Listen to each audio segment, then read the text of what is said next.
What an electrifying start to the year by Citroën India. We have with us Saurabh Vatsa. He's the Citroën Brand Head for the Indian market. Thank you so much for your time. Thank you for joining us, buddy.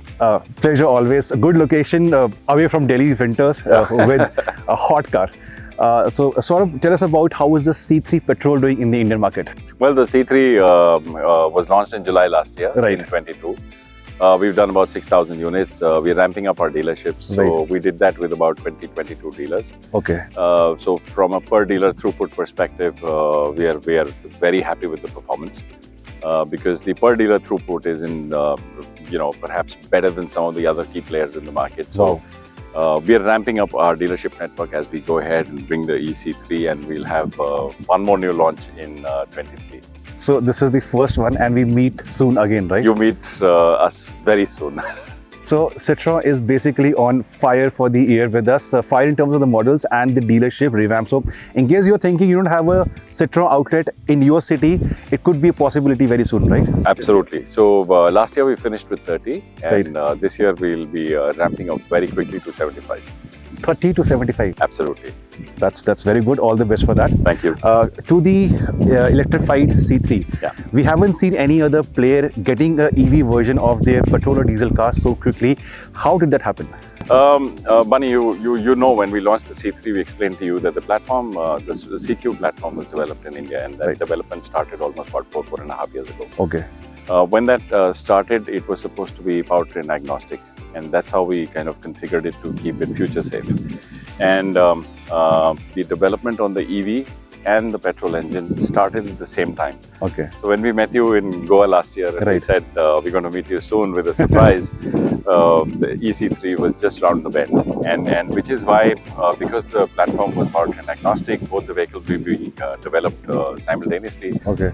And that's what gives us that 6-month gap between the ICE and the EV. Right. And also inherent advantage because we have localized the platform at 95% plus. Wow. For the electrified C3. For the platform. The platform. So I'm not talking powertrains. Powertrains, of course, you can play with wherever the components come from, but the platform is localized. Okay. And with that, we got the advantage of going to market very quickly. And also the packaging, when we spoke about 2,540 millimeters on the ICE version, everybody was pleasantly surprised because they said it's the biggest in the category, and that's exactly where the battery pack also goes in, within the wheelbase.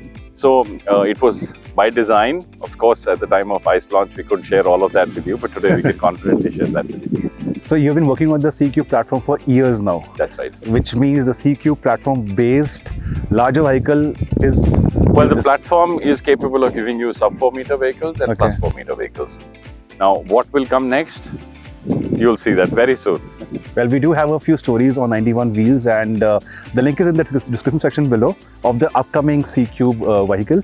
Apart from that, tell us more about the entire group, because Citroën is very well known internationally. Even in India, it was here decades back, so our parents, grandparents know about the brand. But a quick touch up on the whole group. You have how many establishments in the country? Well, if you talk about the whole group, it's Stellantis group. Now, we've got 2 brands in India. We've got Citroën and we've got Jeep. Right. Within Stellantis, we've got 3 factories, 2 for vehicle manufacturing and 2 for powertrain. Because Ranjangaon, we make the powertrains and vehicles. We make Citroën or ex-PSA powertrains at Hosur. Okay. And we make the Citroën vehicle assembly at Tiruvallur. We've got 2 R&D centers, again dedicated to both the brands. Okay. And we've got 1 ICT in Hyderabad, which is a very large software hub, which is contributing towards the, I would say, digital aspirations and the software aspirations that we have within the group globally. Okay. Not just India, but globally. Okay. Talking about software, we had a few reservations with the C3 Petrol on the connectivity or the features part. I think you have addressed that to an extent with the electrified C3, but going forward with new products, do we really see more features coming in for the new age buyer? Will it happen? Bunny, again, going back to what we discussed when we met at Goa, I told you that time that during the life cycle, we're going to be working on a lot of things. Connectivity now comes with e-C3. You get the My Citroen Connect app, which is going to give you a whole host of connectivity benefits coming from the T-Box that we have on the car. Right. A great feature for individual customers, and even a greater feature for our fleet buyers, because they will get feedback through API mechanism into their software centers.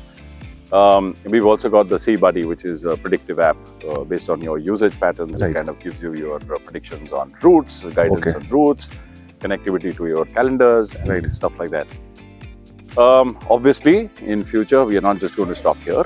You can imagine we are working on the platform and the product. So in times to come, you will get to see more, you will get to hear more. So all smiles is a good reply, and also Saurabh touched upon the fact of the parameter of fleet owners. Now, a unique thing about the e-C3 is that you can charge it on DC high power, high speed charging, back to back, right? It won't affect the battery life or the cycle. Absolutely. So we've tried to keep the charging part very simple. You can do 100% DC fast charging. You don't need to come into slow charging cycles for the health of the battery. That means your downtime is minimal. Superb. Within less than 1 hour, you will get 100% of the charge and you are happy to use that. You get to a location where you want to do a slow charging and you have a 15 amp socket. That's all that you need. You don't need a wall box. Okay. And in 10.5 hours, you have a full charge on the vehicle. So on both sides, we've kept it extremely simple. You can either choose to go as many cycles on DC fast charging as you would like to. On the other side, if you have access to a 15 amp plug point, you can charge the car. So in simple terms, if I'm traveling from Delhi to Shimla, if I stay at a hotel and the hotel owner allows me to use the plug point, I can simply charge the car without having the need for a wall mounted. You don't need a wall box. That's you don't need a wall box. You don't need to carry anything with you. All you need is a cable. So that's I all. think that answers a lot of people who and have provide the anxiety. And yeah, the cable comes with the car. I think on paper, I can't tell right now because we are on embargo, but on paper, it's a fantastic product. The actual review goes live on 21st of January and the prices will be out very soon. They have promised us the car will be in showrooms for you guys next month, right? Yes, that's right. Awesome, awesome. Thank you so much for your time, sir. Thank you so much. Thank you so much, Bunny, for joining us. It's a great pleasure having you with us. Thank you. Thank you so much. Thank you. Thank you.